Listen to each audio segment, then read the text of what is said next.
Good morning, students. My name is Kavita Chaudhary from Sunita Global School and I will teach you Hindi in class first. तो बच्चों, एक बार फिर से आपका मेरी कक्षा में हार्दिक स्वागत है। आज की क्लास को शुरू करने से पहले हमने अपनी पिछली क्लास में क्या क्या पढ़ा है वो मैं आपको समझाऊंगी। उसके बाद आज की क्लास में हम क्या क्या पढ़ेंगे वो भी मैं आपको समझाने वाली हूँ। तो पिछली क्लास में हमने चंद्र बिंदु की मात्रा को पढ़ना शुरू किया था। इसे चंद्र बिंदु की मात्रा क्यों कहते हैं? क्योंकि क्या है, यहाँ पर एक चंद्र बना हुआ है और उस पर एक बिंदु लगा हुआ है। जैसा कि आप चित्र में देख ही रहे हो, कैसा है, ये शिरो रेखा के ऊपर एक आधा चांद बना है और बीच में एक क्या लगा है, बिंदु। इसलिए इसे कहते हैं चंद्र बिंदु, चंद्र बिंदु की मात्रा। फिर हमने कुछ चंद्र बिंदु की मात्रा के शब्द पढ़े थे। कौन कौन से शब्द पढ़े थे हमने, एक बार फिर से देखो। आंख, आंख, ऊंट, गांव, अंगूठी, बांसुरी, सांप, पांच, दांत, कहाँ, यहाँ, वहां, जहां, चांद, बांस, टांग, घूंट, सूंड, बूंद, गांठ, कांटा, आंगन, छाटना, आंवला, अंगूठा और अंगुली। फिर हमने इसके कुछ वाक्य पढ़े, जैसे कि नदी किनारे गांव है, पेड़ों की ठंडी छांव है, चारों तरफ हरियाली है, सबके चेहरे पर लाली है, आंगन में आंवले का पेड़ लगा है, उसके नीचे भैया खड़ा है। अब देखो बच्चों, फिर एक और लाइन यानी एक पैराग्राफ पढ़ा था। मेरा नाम सांची है, मैं शहर में रहती हूँ, मेरी माँ का नाम चांदनी है, वे हंसते हंसते सारे काम करती हैं, जब मैं खेल कर आती हूँ वे मेरे हाथ, पांव और मुंह धुलवाती है। ये सब हमने अपनी पिछली क्लास में पढ़ा था, जिसमें हमने चंद्र बिंदु की मात्रा के शब्द और कुछ वाक्य पढ़े थे, जिसमें चंद्र बिंदु की मात्रा वाले शब्द साथ में थे। आज की कक्षा में हम क्या करेंगे, हर एक वर्ण पर चंद्र बिंदु की मात्रा को लगाना सीखेंगे और उसका उच्चारण करना सीखेंगे कि उसे किस तरह से बोला जाता है। तो देखिए बच्चों, सबसे पहले आपको क्या करना है, चंद्र बिंदु की मात्रा से पहले हमने अंग की मात्रा को पढ़ना सीखा था और उसके प्रश्न उत्तर भी हमने अपनी कॉपी में कर लिए थे। मैं उम्मीद करती हूँ कि आपने वो क्वेश्चन आंसर कर लिए होंगे। कॉपी का जो वर्क था आपने अपनी कॉपी में किया होगा। अब आपको नए पेज से लिखना है कक्षा कार्य। क्या लिखना है बच्चों? कक्षा कार्य। पिछला क्या काम था कॉपी का वो एक बार फिर से देख लो आप, है ना बच्चों। सबसे पहले हमने अंग की मात्रा को पढ़ना सीखा था। ये देखिए, कक्षा कार्य करके हमने अंग की मात्रा को पढ़ा।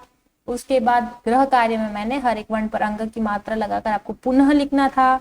उसके बाद ये सब वही काम है। फिर कक्षा कार्य लिखकर हमने वर्ण और मात्रा जोड़कर शब्द बनाए थे अंग की मात्रा के, और कक्षा कार्य में हमने वो कुछ प्रश्न लिखे थे जो आपकी किताब में दे रखे थे, वो सब हमने पढ़े। अब आपको अगले ही पेज से, नए पेज से लिखना है कक्षा कार्य। और क्या पढ़ रहे हैं हम अभी? चंद्र बिंदु की मात्रा। तो देखिए बच्चों, कुछ इस तरह से जो है आपको हर एक वर्ण को लिखना है, जैसे कि क से कबूतर, ख से खरगोश, घ से गमला, घ से घड़ी, ड से ड़ खाली। ठीक है, तो देखो क पर चंद्र बिंदु की मात्रा क, क्या पढ़ेंगे इसे? क। ख पर चंद्र बिंदु की मात्रा ख। ग पर चंद्र बिंदु की मात्रा ग। फिर घ पर चंद्र बिंदु की मात्रा घ। और जो ड़ खाली है, ड़ पर जो है चंद्र बिंदु की मात्रा हम नहीं लगाएंगे। ठीक है बच्चों, इस पर चंद्र बिंदु की मात्रा नहीं लगती है, तो इसको आपको लिखना भी नहीं है। फिर है च पर किसकी मात्रा? चंद्र बिंदु की मात्रा, तो क्या बन गया? चो।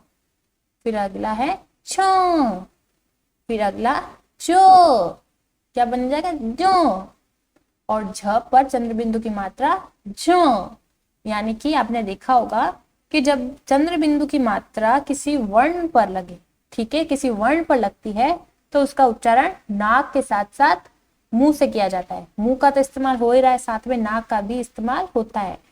क, ख, ग, घ, च, छ, ज, झ, इस तरह से। फिर अगला है त, ट पर चंद्र बिंदु की मात्रा ट, ठ पर चंद्र बिंदु की मात्रा ठ, ड पर चंद्र बिंदु की मात्रा ड, ढ पर चंद्र बिंदु की मात्रा ढ, और ण पर चंद्र बिंदु की मात्रा ण। क्या पढ़ेंगे? ण। उसके बाद अगला त, थ, द, ध, न। अब इन पर चंद्र बिंदु की मात्रा लगेगी तो किस तरह से पढ़ेंगे वो देखिए। त, त पर चंद्र बिंदु की मात्रा त, थ, थ पर चंद्र बिंदु की मात्रा थ, द, द पर चंद्र बिंदु की मात्रा द, ध, ध पर चंद्र बिंदु की मात्रा ध, और न, न पर चंद्र बिंदु की मात्रा न। फिर है प, प पर चंद्र बिंदु की मात्रा प, फ पर चंद्र बिंदु की मात्रा फ, ब पर चंद्र बिंदु की मात्रा ब, भ पर चंद्र बिंदु की मात्रा भ, म पर चंद्र बिंदु की मात्रा म, य पर चंद्र बिंदु की मात्रा ञ, र पर चंद्र बिंदु की मात्रा र। क्या पढ़ेंगे? र। ल पर चंद्र बिंदु की मात्रा ल, व पर चंद्र बिंदु की मात्रा व, श पर चंद्र बिंदु की मात्रा श, और ये क्या है? श से षटकोण, तो श से षटकोण पर चंद्र बिंदु की मात्रा श, और स पर चंद्र बिंदु की मात्रा सो, और ह पर चंद्र बिंदु की मात्रा हो। ठीक है बच्चों, तो इस तरह से आपको चंद्र बिंदु की मात्रा जो है पढ़ना सीखना है। हर एक वर्ण को लिखना है, उस पर चंद्र बिंदु की मात्रा लिखनी है। ठीक है, जैसे यहाँ पर चंद्र बिंदु की मात्रा नहीं लिखते हैं हम, और ना ही ड़ खाली पर लिखते हैं, ना तो इसमें लिखी जाती है और ना ही यहाँ खाली पे लिखी जाती है। ड़ पर हम लिख सकते हैं। ठीक है बच्चों, तो इस तरह से जो है आपको कॉपी का जो पीडीएफ है, यानी आपका जो क्लास वर्क का पीडीएफ है, वो मैं आपको सेंड करूंगी। आपको क्या करना है, जो जिस वर्ण पर आपको चंद्र बिंदु की मात्रा दिख रही है वही लगाना है। जहां पर बात हो गई ड़ की, तो उस पे चंद्र बिंदु की मात्रा नहीं लगती है। ठीक है, तो एक बार फिर से आप क्या करना है, इसका उच्चारण करना सीखना। अब आपका गृह कार्य क्या है, ये तो क्लास का भी काम हो गया। अब आपका होमवर्क क्या है वो देख लो। तो आपका होमवर्क है वर्ण पर चंद्र बिंदु की मात्रा लगाकर पुनः लिखो। आपको क्या करना है, हर एक वर्ण पर चंद्र बिंदु की मात्रा लगानी है और वापस लिखना है। जैसे कि आपने अंग की मात्रा के समय किया था, तो क्या करोगे, क प्लस चंद्र बिंदु की मात्रा बराबर क्या बन जाएगा, क। क्या बन जाएगा, क। उसके बाद अगला ख प्लस चंद्र बिंदु की मात्रा बराबर ख। तो ख लिखना है और क्या लिखना है, चंद्र बिंदु की मात्रा इस पर लगानी है। अब चंद्र बिंदु की मात्रा भी लगाने का एक तरीका होता है। ठीक है बच्चों, जैसे कि मैंने लिख दिया क। अब क पर तो हमें पता है कि चंद्र बिंदु की मात्रा इसके बीच में ही लगेगी।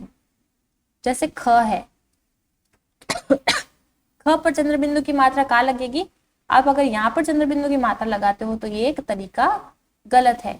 चंद्र बिंदु की मात्रा आपको ये जो लाइन दिख रही है ना, जिस पर मैं कर्सर हिला रही हूँ, इस लाइन के एकदम ऊपर की और बीच में चंद्र बिंदु की मात्रा लगाते हैं। ये तरीका एकदम सही है। फिर जैसे हम लिखते हैं ग, ग पर चंद्र बिंदु की मात्रा यहाँ पर नहीं लगेगी। ठीक है, ये गलत तरीका है।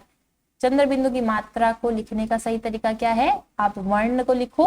सबसे पहले क्या कर दो, वर्ण को लिख दो। वर्ण लिख दिया आपने, उसके बाद ये जो ग की हम लाइन खींचते हैं डंडी, इसके एकदम बीच में जो है चंद्र बिंदु की मात्रा लगाई जाती है। इसका भी आपको ध्यान रखना है।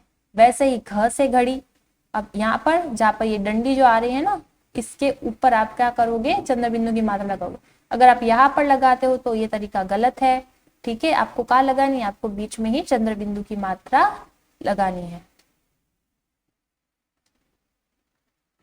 तो क्या हो गया, क, ख, ग और घ। फिर च पर चंद्र बिंदु की मात्रा कहाँ पर, यहाँ पर च। फिर क्या लिखना है, छ पर चंद्र बिंदु की मात्रा कहाँ पर, बीच में यहाँ पर, तो क्या बन जाएगा, छ। तो चंद्र बिंदु की मात्रा लगाने का भी एक तरीका होता है। अब आगे और क्या दे रखा है, तो ये तो आपका होमवर्क है, गृह कार्य है जो आपको अपनी हिंदी की कॉपी में करना है। ठीक है बच्चों, तो हर एक वर्ण पर, तो देखो एक बार फिर से इस तरह का आपको पीडीएफ मिलेगा, वो आपको अपनी कॉपी में लिखना है और क्या करना है, हर एक वर्ण पर चंद्र बिंदु की मात्रा लगानी है और उसको वापस से लिखना है। तो इस तरह का आपको वर्क मिलेगा। ठीक है, हर एक वर्ण है उसके साथ चंद्र बिंदु की मात्रा को जोड़कर आपको लिखना है। ठीक है बच्चों, ज्यादा मुश्किल काम नहीं है। और साथ ही साथ क्या करना है, आपको चंद्र बिंदु की मात्रा को पढ़ना सीखना है। क, ख, ग, घ, च, छ, ज, झ, ट, ठ, ड, ढ, ण, फिर त, थ, द, ध, न, प, प, ब, भ, म, य, र, ल, व, श, स, स और ह। तो इस तरह से जो है आपको क्या करना है, चंद्र बिंदु की मात्रा को बोलने का प्रयास करना है। तो मैं आशा करती हूँ कि आज की क्लास में मैंने आपको जो चंद्र बिंदु की मात्रा को पढ़ना सिखाया है वो आप अच्छे से समझ गए होंगे। तो आपको क्या करना है, इसी तरह से जो है चंद्र बिंदु की मात्रा को सबसे पहले कक्षा कार्य में लिखना है, हर एक वर्ण पर इस तरह से लिखोगे। फिर आपका गृह कार्य क्या हो गया, वर्ण पर आपको चंद्र बिंदु की मात्रा लगाकर पुनः लिखनी है और उसे बोलने का प्रयास करना है। तो आज की क्लास में इतना ही बच्चों, मिलते हैं अगली क्लास में। अगली क्लास में हम चंद्र बिंदु की मात्रा के कुछ शब्दों को लिखने और बोलने का प्रयास करेंगे। तब तक के लिए धन्यवाद।